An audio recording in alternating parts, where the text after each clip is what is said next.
Bonjour à tous, je suis Barek et bienvenue sur la tribune de Coruscant pour cette nouvelle vidéo d'Holo News, votre émission d'actualité hebdomadaire sur Star Wars. La semaine dernière, le nouveau calendrier des films Disney est tombé, le trailer de The Mandalorian saison 3 est arrivé avec quelques révélations, un jeu vidéo multijoueur Star Wars est peut-être en préparation, Timothy Zahn sera présent à 2 dates en France, le Galactic Star Cruiser se porte mal, et les comics Marvel d'avril ont été révélés. Le nouveau calendrier des films Walt Disney Studios Motion Pictures est sorti, annonçant les dates officielles pour de nombreuses licences comme Disney, Marvel, Pixar et bien sûr Star Wars. Au final, rien de nouveau, simplement une confirmation du précédent programme côté Star Wars. Il n'y a donc toujours pas de film prévu pour décembre 2023, mais 2 programmés au 19 décembre 2025 et au 17 décembre 2027. De récentes rumeurs affirment que ces films pourraient être ceux de Damon Lindelof et Taika Waititi. Dans tous les cas, on espère une précision sur les prochains films Star Wars comme Rogue Squadron à la Star Wars Celebration en avril. John Williams, le célèbre compositeur des musiques de la saga Skywalker, mais également de bien d'autres licences d'Hollywood, avait laissé sous-entendre l'été dernier qu'il allait prendre sa retraite alors âgé de 90 ans. Cependant, lors d'une interview de The Hollywood Reporter pour le nouveau film de Steven Spielberg de Fabelmans, Williams a déclaré qu'il ne pourra jamais s'arrêter de composer. John Williams a donc réalisé la bande originale du dernier Spielberg, mais également du prochain Indiana Jones et le Cadran de la Destinée. Si les prochains films Star Wars ne mettent pas trop de temps à sortir, le compositeur pourrait y participer, de la même manière que son travail sur le film Solo et la série Obi-Wan Kenobi. Félicitations à Kathleen Kennedy, Tony Gilroy, Sen Wallenberg, Diego Luna et Michelle Redjwan pour leur nomination au Producers Guild of America Awards pour la catégorie Meilleur producteur de séries télévisées dramatiques pour la série Andor. Et également félicitations à Kathleen Kennedy, Michelle Redjwan, Deborah Chow, Evan McGregor et Jodie Harold pour leur nomination dans la catégorie Meilleur producteur de séries télévisées limitées ou d'anthologie pour la série Obi-Wan Kenobi. La cérémonie de remise des prix se tiendra le 25 février.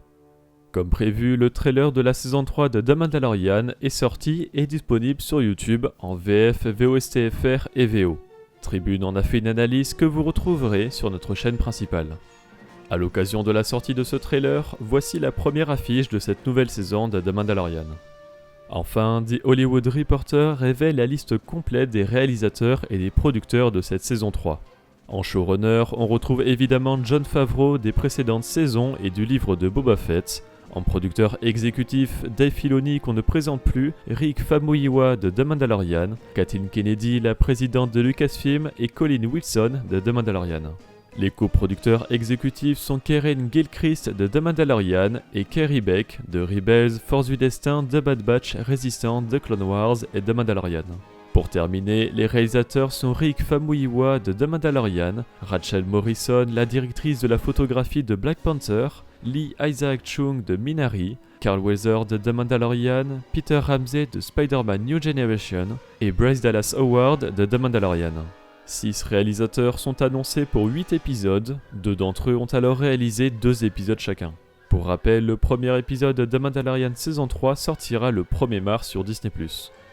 La réalisatrice Steph Green a récemment mis à jour sa bio Instagram par Emmy and Oscar Nominated Filmmaker Watchmen Ahsoka New Boy. Green est connue pour avoir réalisé un épisode de Watchmen et plus récemment le chapitre 2 du livre de Boba Fett, mais elle n'avait pas encore été annoncée officiellement pour la série Ahsoka. Cependant, la mention de ces 3 productions a disparu de sa bio. Green a probablement révélé trop tôt son implication dans la prochaine série Star Wars. De très nombreuses rumeurs fiables affirment depuis des mois que Lars Mikkelsen, le doubleur de Thrawn de Rebels, jouera le Chiss en live action dans la série Ahsoka. Cependant, lors d'une interview d'Express, il lui a été demandé s'il était au courant des rumeurs et de la volonté des fans pour qu'il joue Thrawn. Il a répondu « Eh bien, je n'ai pas eu d'offre, mais oui, bien sûr ». Mikkelsen nie donc son implication dans la prochaine série, mais on se rappelle de paroles similaires de la part de Liam Neeson, qui avait finalement repris son rôle de Qui-Gon Jinn dans Obi-Wan Kenobi et Tales of the Jedi. Ahsoka sortira en 2023 sur Disney+. Découvrez les affiches de personnages des épisodes 2 et 3 de la saison 2 de The Bad Batch, avec la Trandoshan Seed et le clone Cody. L'épisode 5 de The Bad Batch saison 2 sortira mercredi sur Disney+. Retrouvez SFR3 sur la chaîne YouTube Star Wars Kids pour de nouveaux épisodes explorant la diversité des créatures de la galaxie Star Wars dans une saison 2 de Galaxy of Creatures. 2 épisodes sur le Bogling et Léopi sont déjà disponibles et arriveront le 24 janvier le Convor et le Jergila, le 31 janvier le Camoradon et le Kaibuck, le 7 janvier l'Ice Spider et le Dianoga, le 14 février le Gundark et le Pufferping et le 21 février l'Ordo Moondragon et les Gorgs. Une nouvelle offre d'emploi suggère qu'un prochain jeu Star Wars de Respawn Entertainment pourrait être multijoueur. Le studio à l'origine de Titanfall, Apex Legends ou encore Jedi Fallen Order travaille actuellement sur un nouveau jeu de tir à la première personne Star Wars et un jeu de stratégie en collaboration avec BitReactor. L'offre d'emploi en question, qui concerne un ingénieur logiciel senior en charge du gameplay, précise qu'il s'agit de l'équipe FPS Star Wars du studio, mettant de côté le jeu de stratégie pour ce qui va suivre. Bien qu'il n'y ait rien d'extraordinaire pour un poste de développeur, il y a une ligne qui sort du lot. Dans la section qualification souhaitée, il est spécifiquement indiqué que le nouvel employé doit avoir une expérience de travail sur un jeu multijoueur.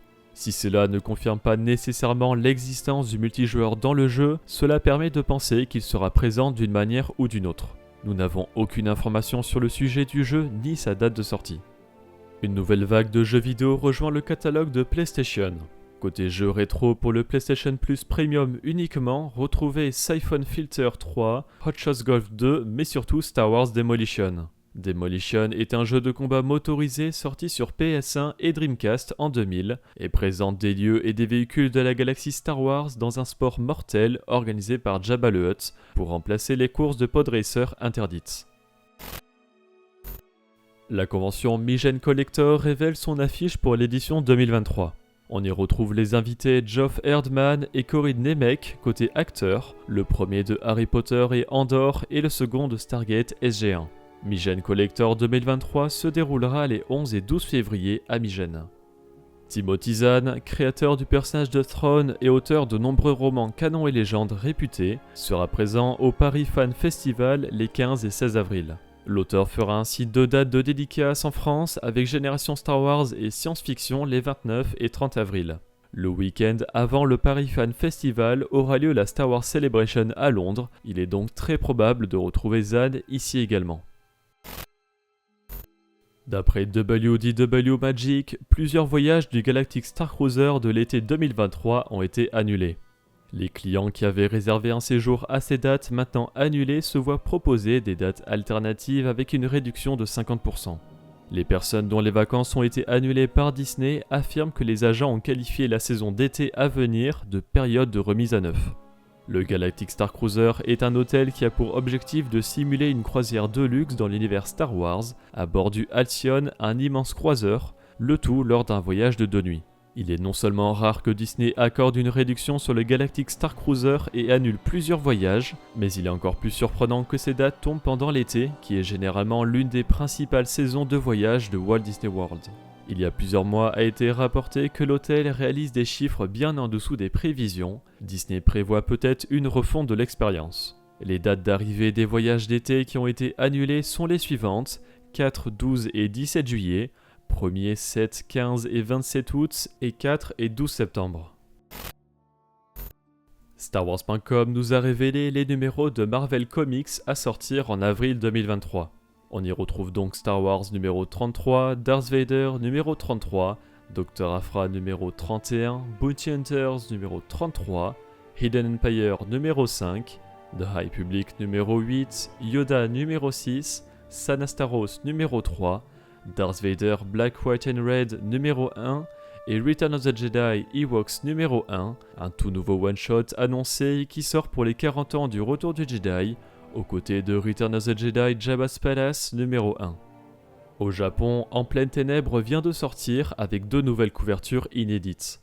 En pleine ténèbres est le roman jeune adulte de la vague 1 de la phase 1 de la Haute République. Au Japon, les romans sont publiés en 2 parties, d'où la présence de 2 couvertures. Et côté couverture alternative de comics, en voici pour The Mandalorian numéro 8, Dr. Aphra numéro 29, dont une sur le mois de l'histoire des Noirs avec Sanastaros, Yoda numéro 1, Yoda numéro 4 également sur le thème du mois de l'histoire des Noirs avec Mace Windu, et The Blade numéro 3.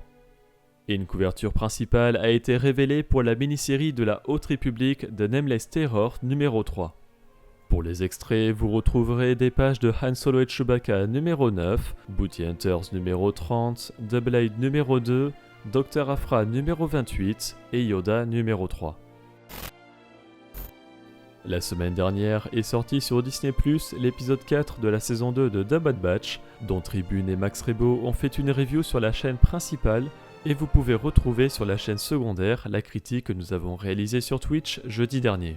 Pour compléter votre visionnage, je vous invite à regarder la vidéo d'analyse de l'épisode qui revient sur tous les détails et références.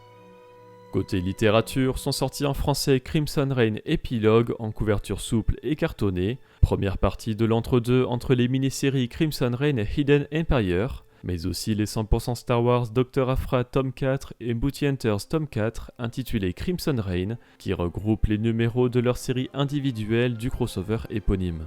Est également disponible le tome 2 de La Guerre des Clones de l'univers Légende sous le format de réédition Epic Collection, toujours sous 2 couvertures souples et cartonnées. Enfin, en anglais sont sortis Bounty Hunters numéro 30 et Han Solo et Chewbacca numéro 9.